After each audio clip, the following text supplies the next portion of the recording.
새 대통령의 이제 행보를 볼 때 뭐 정책 방향과 아울러서 이제 인사에는 뭐 이제 국무총리부터 뭐 장관, 차관, 그다음에 청와대 수석비서관, 뭐 국정원장 많은 이제 인사들이 있는데 어떤 분을 대통령이 임명하느냐 이게 굉장히 중요합니다. 뭐 인사는 만사라는 얘기도 있고요. 그래서 이재명 정부 초대 국무총리의 김민석 민주당 최고위원, 그다음에 대통령 비서실장의 강훈식 민주당 의원, 언론들이 이제 유력하다 이렇게 얘기를 하고 있습니다. 일단은 좀 추측해 볼 수 있는 게 이 대통령하고 이 두 분이 이제 지근거리에서 호흡을 맞춰왔기 때문에 이제 인수위 없이 출범하는 새 정부가 빠르게 이제 국정을 좀 다잡으려면 좀 불가피한 게 아니냐 이런 저 분석도 있는 것 같습니다. 잠시 후 이제 취임식 끝나면 용산 대통령 집무실로 이전해서 주요 인선 발표한다고 합니다. 그런데 이제 김민석 총리 후보자 외에 통합형 총리로 박지원, 정동영 의원 이 두 분은 이제 호남 출신들입니다.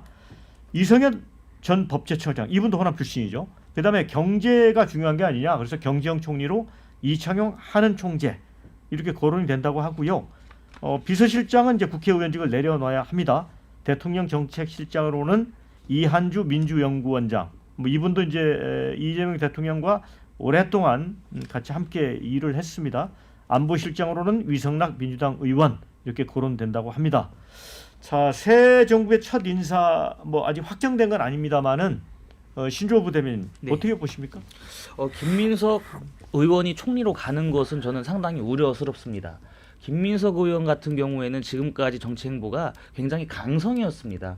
강성이었고 또 지난해 민주당 전당대회에서 그 순위권 밖에 있었습니다만 결국에 이재명 당시 당대표 후보가 왜 김민석 후보는 표가 안 나오나 이런 얘기를 함으로써 최고위원회에 진입한 그런 분 아니겠습니까? 네. 그런데 김민석 의원이 지금까지 했었던 여러 발언들을 봤을 적에는 총리로서 통합형 인사에 적합하냐 저는 아니라고 봐요. 근데 왜 이재명 대통령이 김민석 의원을 주요한 총리 후보자로 거론을 하고 이렇게 염두에 두고 있느냐? 저는 이재명 대통령이 뭐 통합을 해주시면 좋겠지만 걱정되는 게 이제 향후에 정치 보복을 아주 심하게 할 것이다. 그런 우려를 안 할 수가 없습니다.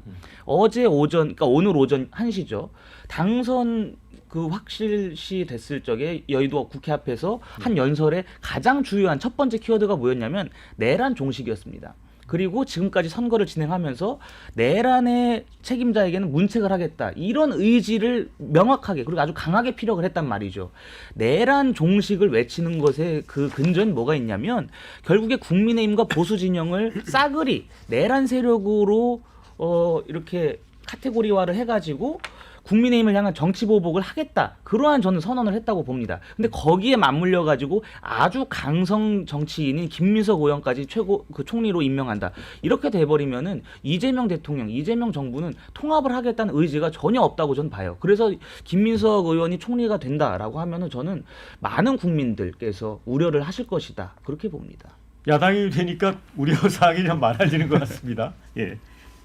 제가 먼저 말씀드리겠습니다. 어차피 뭐 2시에 인선 발표가 있기 때문에 이제 그 인선 발표가 끝나고 나야지 저희가 구체적인 얘기를 할 수 있는 거고 결국은 지금 거명되는 분들을 쭉 좀 놓고 보면 큰 기조는 두 가지인 것 같습니다. 첫 번째는 실력, 두 번째로는 실용인 것 같습니다. 그러니까 기존의 셈법이나 기존의 이재명 대통령이 지근거리에서 오랜 기간 동안 활동하셨던 분도 있지만 최근에 들어서 실력을 인정받고 함께 하시고 그분들에게 공간을 내준 분들이 지금 주요하게 중용되는 거로 언론에 나오고 있고 또 내각에 가실 분들이나 청와대의 대통령 비서실에 핵심 인사로 가시는 분들도 대부분이 다 그런 실력을 기반으로 해서 지금 논의가 되고 있는 것으로 알려지고 있습니다. 이제 왜 그럴 수밖에 없냐면 지금은 통합이냐 아니냐의 문제보다는 닥쳐있는 위기, 닥쳐있는 숙제들을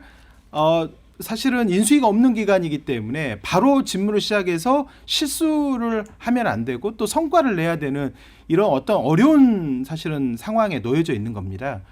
그렇기 때문에 그냥 이게 예행 연습이고 대통령 한 번만 하기 때문에 실수한다 이런 거로 용납이 될 수가 없는 상황이어서 결국은 실력을 보여줄 수밖에 없는 상황입니다. 이재명 대통령으로 보면. 그렇기 때문에 나랑 가까운 사람 혹은 누구의 추천에 의해서 이런 식의 인사가 아니라 내가 실력을 한번 검증해 봤고 내가 이 사람의 역량이 어디에서 잘 발현될 것인지를 너무나 잘 알고 있는 사람들을 중심으로 해서 전진 배치를 하고 요 위기 상황을 빠른 속도로 좀 돌파한다 이런 계획들을 좀 갖고 계시고 있다 이렇게 생각하고 뭐 지금 거명되고 있는 김민석 총리 후보설이나 아니면 강훈식 비서실장 설 여기 핵심은 사실은 좀 세대 간에 좀 이어달리기도 좀 있습니다. 50대 초반에 강훈식 지금 3선 국회의원이었는데 70년대생을 대표하는 민주당의 국회의원이기 때문에 이런 분들에게도 국정 운영을 한번 맡겨보는 그런 실험적인 어떤 도전도 한번 해보는 것이고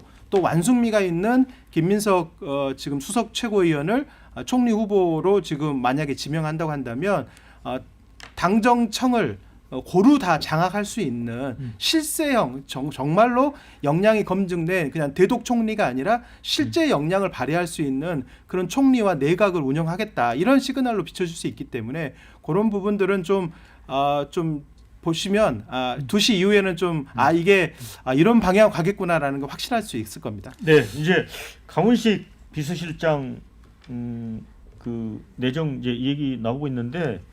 이분은 사실은 이번에 이제 이 김문수 후보 지지를 했던 손학규 그 전 대표 계보였어요. 그리고 이제 민주당에 있으면서도 사실 뭐 특정 진영에 속하지는 않고 또 지금 국민의힘 의원들하고도 대화가 상당히 되는 걸로 알고 있거든요. 네, 뭐 어떻게 보세요? 비서실장이니까 아무래도 이제 국회와 소통을 하기에는 이제 국민의힘과 좀 원활한 이제 관계를 맺을 수 있는 분을 비서실장 앉히면은 좀 도움이 되겠죠. 이제 그런 부분인 거고 전체적으로 저는 이제 이재명 대통령이 내각을 아마 정치인과 국회의원 중심으로 아마 구성할 것 같습니다.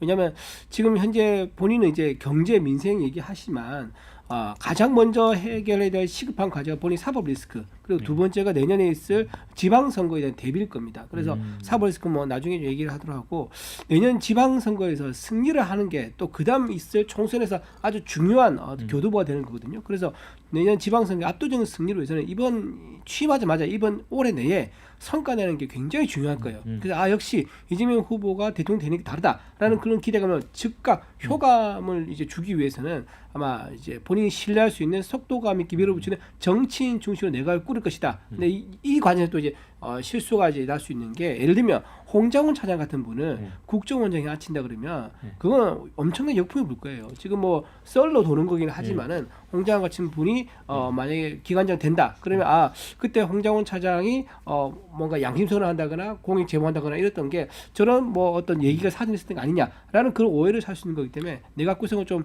속도감 있게 하되 좀 지나치지는 안 될 것이다 생각합니다. 국정원장은 저는 홍장원 전 차장보다는 이종석 전 장관이 거론된다 이런 얘기를 들었습니다. 네, 뭐 어쨌든 일단은 인사 문제는 신중하게 하실 거고요. 인사에 지금 하마평에 거명되시는 분들 외에도 얼마든지 더 많은 풀에서 그래서 좋은 분들을 찾아서 선정하실 것이다. 일단 좀 지켜봐 달라 이런 말씀도 드릴게요. 네. 자, 뭐 글쎄요, 뭐 이런 의견도 있네요. 박지원이 국무총리 한번 해도 될 것 같습니다. 이런 의견. 국가를 정상화하려면 카리스마 있는 분을 또 시켜야 된다. 또 이런 의견도 있어요.